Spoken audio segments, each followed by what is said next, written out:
Hello and welcome back to McClaren Performance. Ronaldo has signed for Al Nassr in Saudi Arabia. Apparently he's earning around 160, 170 million pounds a year. Is this really the graceful end that Ronaldo was looking for? Or is it just the best option he could take?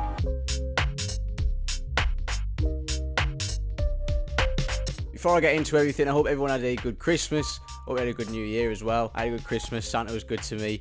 He got me some Man United gear. He must have some links to them, so I was happy with that. I thought I'd wear this one today. It's pretty comfy. It looks like a top, but it's kind of got like a layer of like, it's a bit of a jumper as well. So it's quite nice. It's quite comfy. Nice to have a bit of a break. It was nice to stop doing some videos for a bit. Get away from all that World Cup business. Now we're back into the Premier League finally. Some good football. The difference in the quality of football, I didn't quite realise until that first few games of the Premier League how much better the Premier League really is. But yeah, despite my choice of outfit today, I'm not really going to touch too much on Manchester United. Of course, they're doing really well at the moment. I have to go to the Forest game. That was really good. I didn't catch the Bournemouth game the other night, but obviously that was a very good game. Not the best performance, but 3 points is 3 points, and especially at 3-0 as well. That's very good. They're in very good form.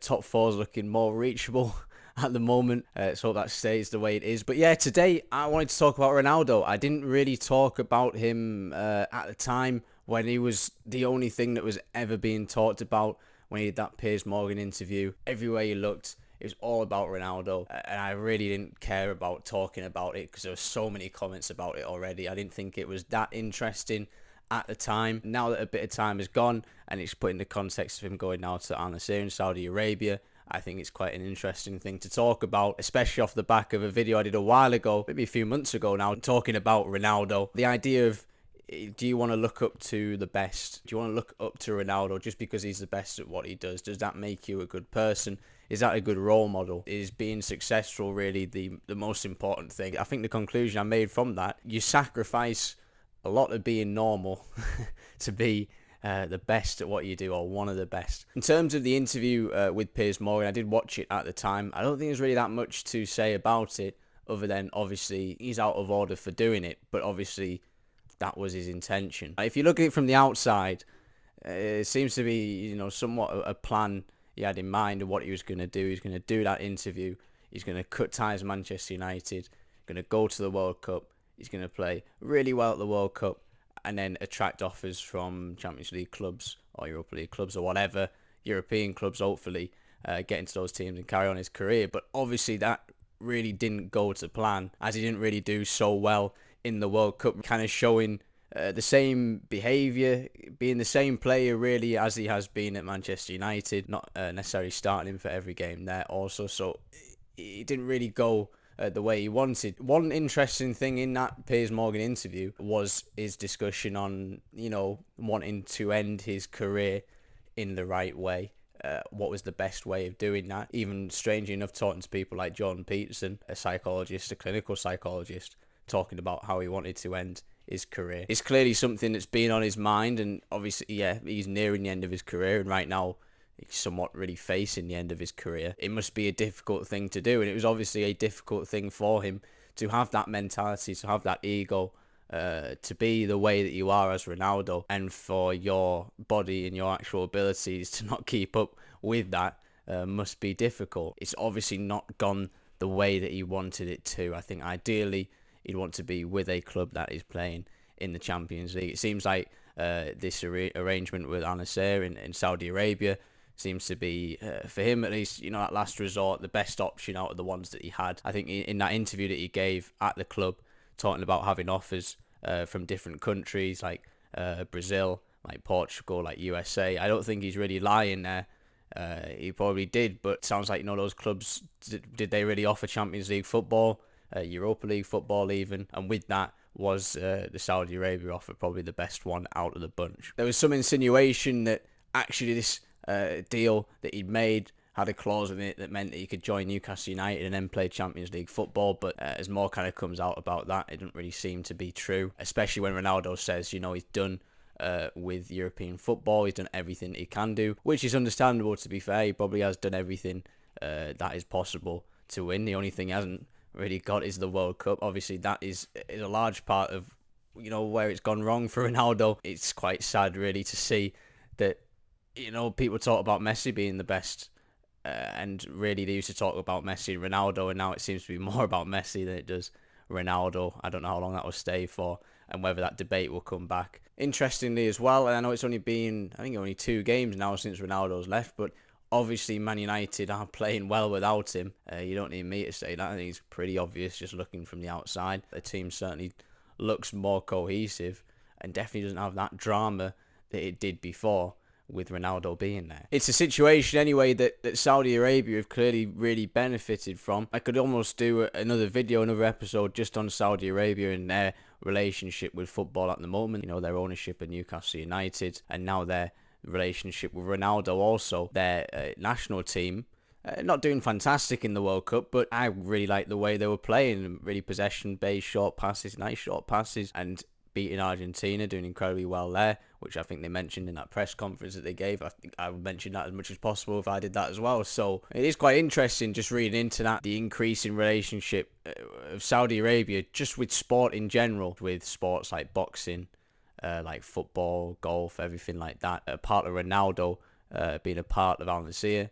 is that he'll be an ambassador for their bid for the 2030 World Cup. I think there's a lot of truth in what they're saying when they're talking about Ronaldo going to that country and inspiring the young boys and girls there. I think there's a real intention in that country to develop their own league, to develop something that is attractive to the rest of the world, and that seems like quite a good, normal thing to do. And Ronaldo being a part of that, World Cup being a part of that, I think the Olympics they want to be involved in also.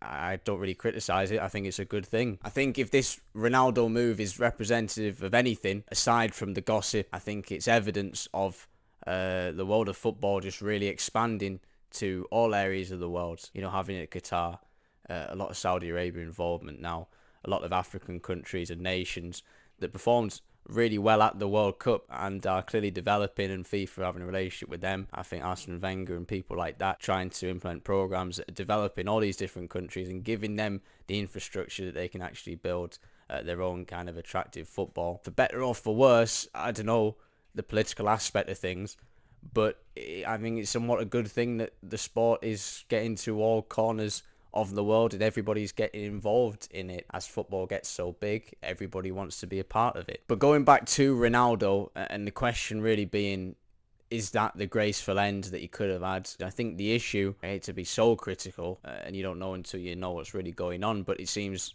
the case of an ego getting in the way of what should have been a simple process of stepping back somewhat, being able to sit on the bench, being able to contribute when necessary, and just being more accepting of a different kind of role, one that's different from the number one superstar Cristiano Ronaldo, always starting, always scoring. He could have adapted into something different. I think it's quite obvious that Messi is someone who's done that.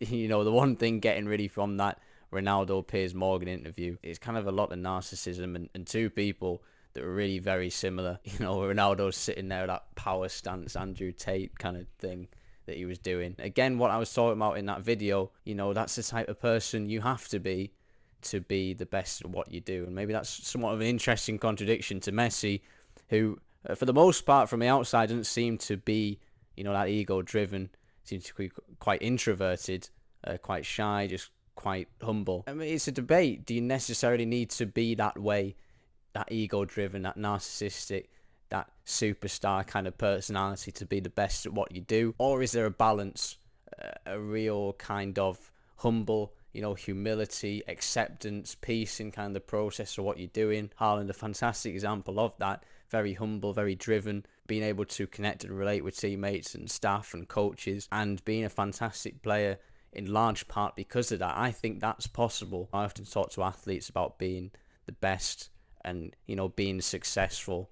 I don't think that's the be-all or end-all. I think there's a balance there. And Haaland, for me, I talked to my dad about it. I think he's a fantastic example. And when I talk to kids, it's someone I use quite a lot. He, I think, right now is the best example of what it is to be not just a great player, but a great person alongside that also. So yeah, in conclusion, Ronaldo, not the best end to a career, but I'm sure he'll be fine.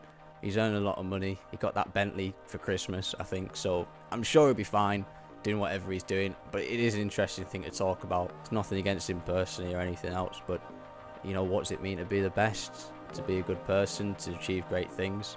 sometimes those things are two different things. Thank you for watching and listening as always. Hope you liked what I talked about today. Kind of getting back in the swing of making episodes. I feel like I missed 1 or 2 weeks, which has been a bit annoying. I want to get back to doing this again. Like, subscribe, leave a review, everything like that.